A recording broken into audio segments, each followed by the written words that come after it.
Pinagpalang araw guys, nandito po tayo ngayon sa ating munting sakahan.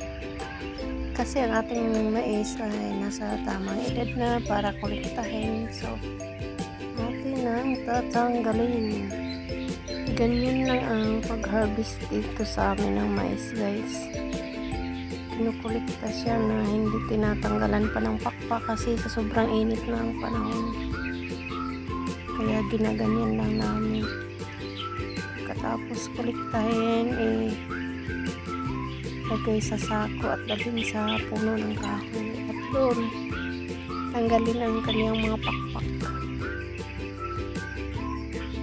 Kasi sa sobrang init, mga 40 o 39 degree ang init ng araw, kaya nakakatakot. Baka mild stroke. Kaya ginaganyan lang namin.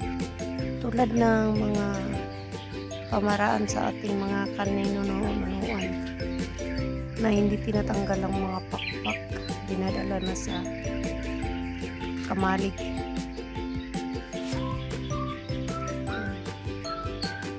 Ginaganyan lang siya.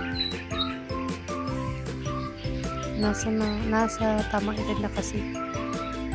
Kaya kinukolekta na. Hindi masyadong malawak ang aming munting sakahan, kaya ang aking anak ang nagkolekta ng mga bunga. Kasi okay lang na matagal matapos.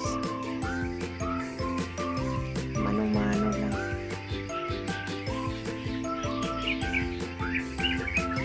Ginaganyan lang siya.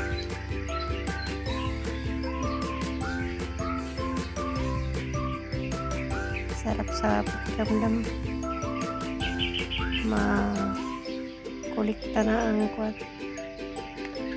bumubunga ng mga paghihirap. Bunga ng kasipagan.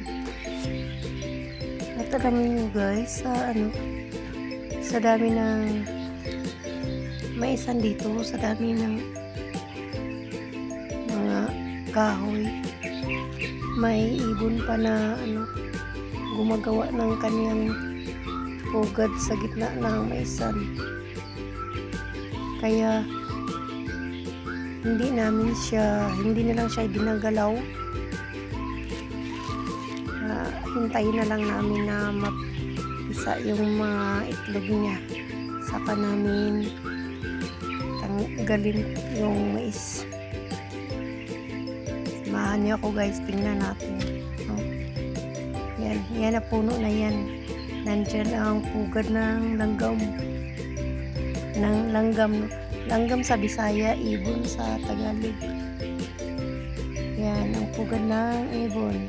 Wala siya kasi pag may nakita siyang tao, umalis siya, pero pag tahimik na, bumabalik naman siya para manatili sa kanyang itlog.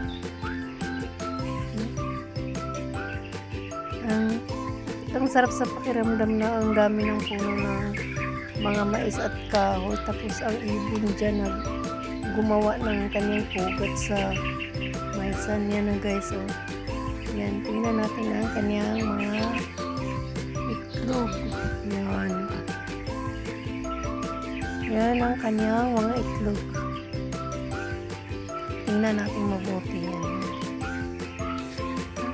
Huwag kang mag-alala, ibon, hindi namin kukunin ang mga itlog. Titingnan lang. Yan guys. Yan ang kanyang mga itlog. Parang itlog ng pugo. Ang kulay niya parang itlog ng pugo. May mga dot na